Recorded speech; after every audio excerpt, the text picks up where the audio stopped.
Good morning. It's a beautiful sunrise here. It's about to get hot. I'm going to continue with chapter 5. Insist on using objective criteria. From our book, Getting to Yes, Negotiating Agreement Without Giving In.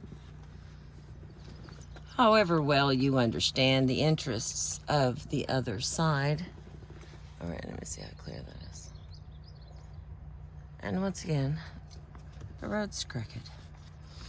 However well you understand the interests of the other side, however ingeniously you invent ways of reconciling interests, however highly you value an ongoing relationship, you will almost always face the harsh realities of interests that conflict.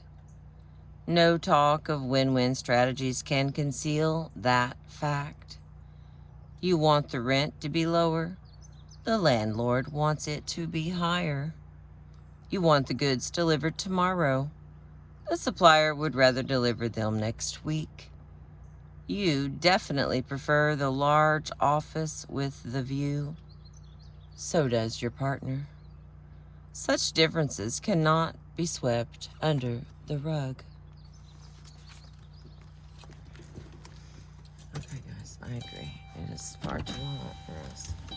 We're going to have windows down. Sorry about the ding ding. Okay. It's like hot already. Deciding on the basis of will is costly. Typically, negotiators try to resolve such conflicts by positional bargaining. In other words, by talking about what they are willing and unwilling to accept. One negotiator may demand substantive concessions simply because he insists upon them. The price is $50 and that's that. Another may make a generous offer, hoping to gain approval or friendship. Whether the situation becomes a contest over who can be the most stubborn or a contest over who can be the most generous, this negotiating process focuses on what each side is willing to agree on. The outcome results from the interaction of two human wills, almost as if the negotiators were living on a desert island with no history, no customs, and no moral standards. As discussed in Chapter 1, trying to reconcile differences on the basis of will has serious costs.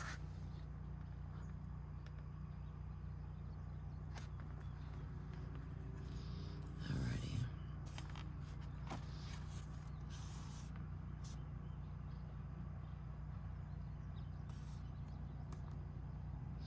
No negotiation is likely to be efficient or amicable if you pit your will against theirs, and either you have to back down or they do. And whether you are choosing a place to eat, organizing a business, or negotiating custody of a child, you are unlikely to reach a wise agreement as judged by any objective standard if you take no such standard into account. If trying to settle differences of interest on the basis of will has such high costs, the solution is to negotiate on some basis independent of the will of either side. That is, on the basis of objective criteria. On the next part, the case for using objective criteria. Suppose you have entered into a fixed price construction contract for your house that calls for reinforced concrete foundations, but fails to specify how deep they should be. The contractor suggests 2 feet. You think 5 feet is closer to the usual depth for your type of house. Those are called fittings, by the way. And they're usually 2 feet. Now suppose the contractor says, I went along with you on steel girders for the roof. It's your turn to go along with me on shallower foundations. No owner in his right mind would yield. Rather than horse trade, you would insist on deciding the issue in terms of objective safety standards. Look, maybe I'm wrong. Maybe 2 feet is enough. What I want are foundations strong and deep enough to hold up the building safely.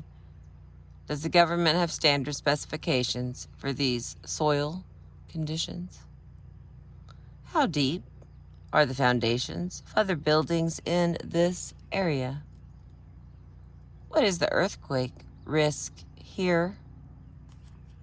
Where do you suggest we look for standards to resolve this question?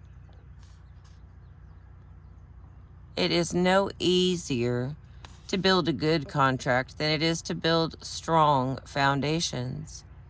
If relying on objective standards applies so clearly to a negotiation between the house owner and a contractor, why not to business deals, collective bargaining, legal settlements, and international negotiations? Why not insist that a negotiated price, for example, be based on some standard such as market value, replacement cost, depreciated book value, or competitive prices instead of whatever the seller demands? In short, the approach is to commit yourself to reaching a solution based on principle, not pressure. Concentrate on the merits of the problem, not the metal of the parties. Be open to reason, but closed to threats. Okay. Hang on here. I've got to wet my whistle. It is hot.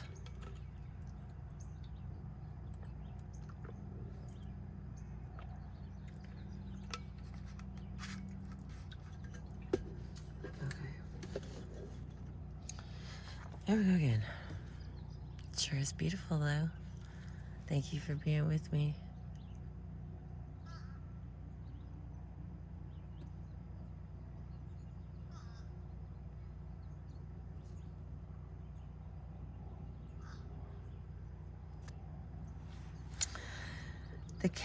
There we go. Principled negotiation produces wise agreements amicably and efficiently.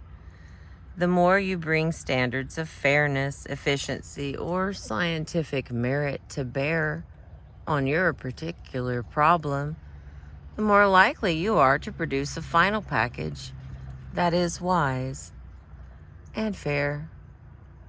The more you and the other side refer to precedent and community practice, the greater your chance of benefiting from past experience. And an agreement consistent with precedent is less vulnerable to attack.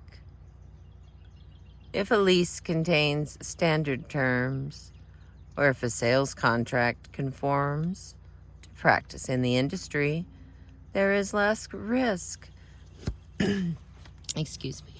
there is less risk that either negotiator will feel that he was harshly treated or will later try to repudiate the agreement. A constant battle for dominance threatens a relationship. Principled negotiation protects it. It is far easier to deal with people when both of you are discussing objective standards for settling a problem, instead of trying to force each other to back down. Hey, that was a pretty good one. Let me try that one again. A constant battle for dominance threatens a relationship. Principled negotiation protects it. It is far easier to deal with people when both of you are discussing objective standards for settling a problem instead of trying to force each other to back down. Approaching agreement through discussion of objective criteria also reduces the number of commitments that each side must make and then unmake as they move toward agreement. In positional bargaining, negotiators spend much of the time defending their position and attacking the other side's. People using objective criteria tend to use time more efficiently, talking about possible standards and solutions. Independent standards are even more important to efficiency when more parties are involved. In such cases, positional bargaining is difficult at best. It requires coalitions among parties, and the more parties who have agreed on a position, the more difficult it becomes to change that position. Similarly, if each negotiator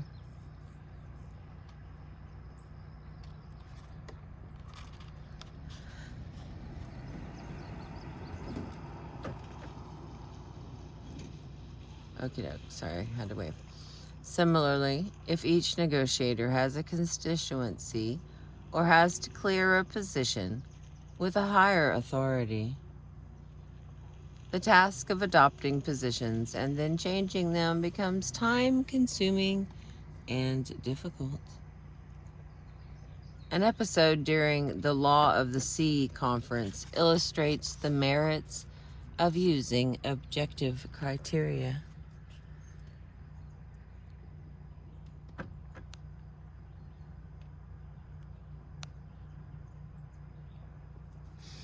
Okay.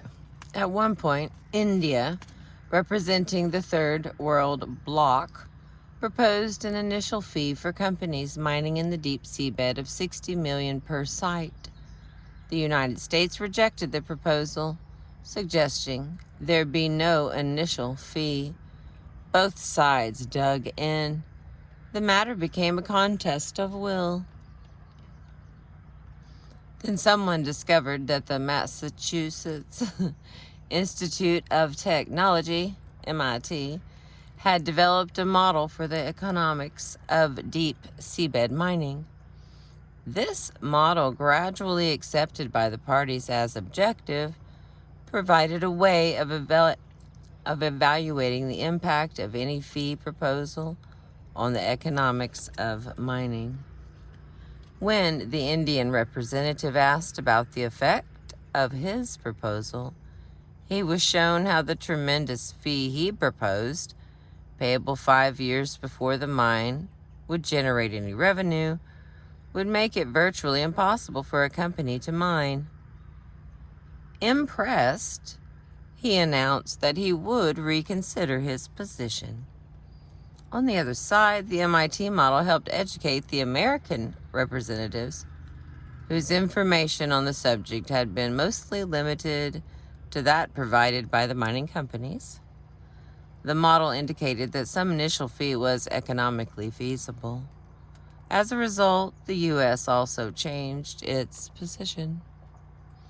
No one backed down. No one appeared weak, just reasonable.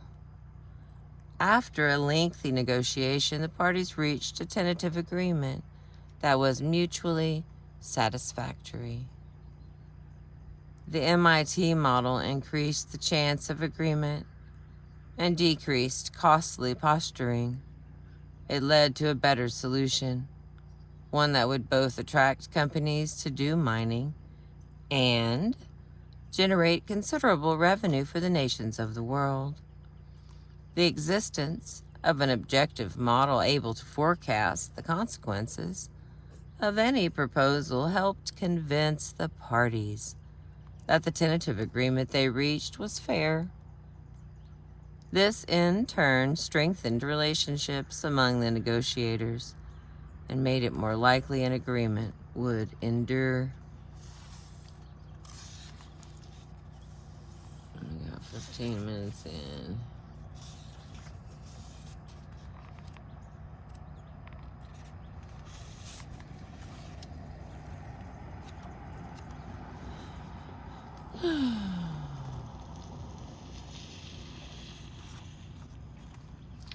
Alright, let's see if I can get you another minute or two, my darlings. Alright. Developing objective criteria, page 85. Carrying on a principal negotiation involves two questions. How do you develop objective criteria?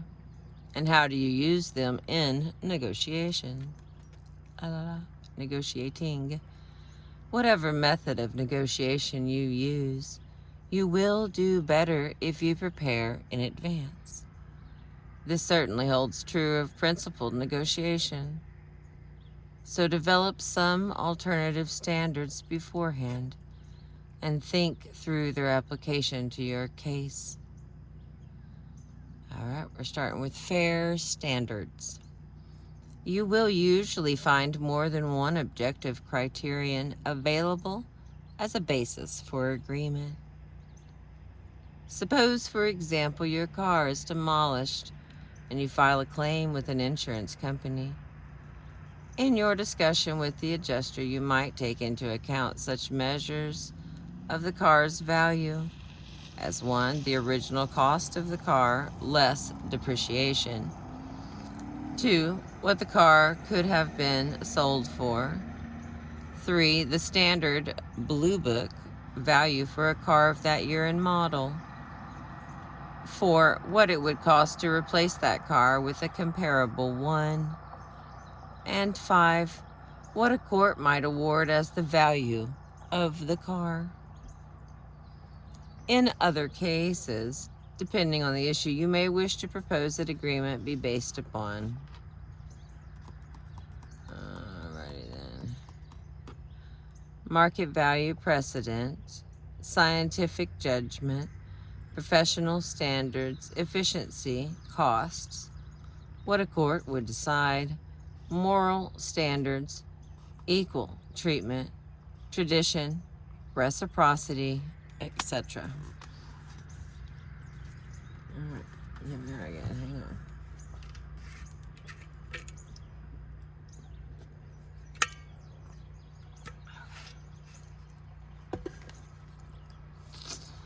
At a minimum, objective criteria need to be independent of each side's will. Ideally, to assure a wise agreement, objective criteria should be not only independent of will, but also both legitimate and practical. Uh-oh. You okay, baby? Did you fall off the chair? Sorrel, are you okay? He's okay. He's okay. At a minimum, objective criteria need to be independent of each side's will.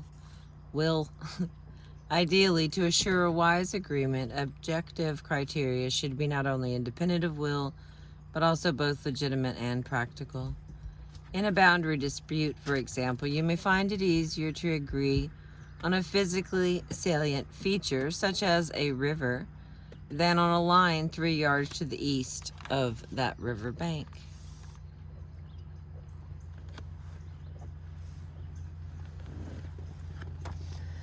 All right. Objective criteria should apply, at least in theory, to both sides. You can thus use the test of reciprocal application to tell you whether a proposed criterion is fair and independent of either party's will. If a real estate agency selling you a house offers a standard form contract, you would be wise to ask if that is the same standard form they use when they buy a house. In the international arena, the principle of self-determination is notorious for the number of peoples who insist on it as a fundamental right, but deny its applicability to those on the other side. Consider the Middle East, Northern Ireland, or Cyprus as just 3 examples. Alright, I'm going to have to stop there for a minute anyway. The next part will be fair procedures. Let's see, what was that one? That was fair standards. Oh, fair procedures. But me and the boys are running water. Okay, let's see. Yeah, and that one's long. If I could get a shaded spot, I will continue. If not, I will continue anyway. It'll just be later. So thank you for being with me. I appreciate you. I'm still reading to you from How to Get to Yes. I'm so sorry. It is getting to yes. Negotiating agreement without giving in. Have a wonderful day.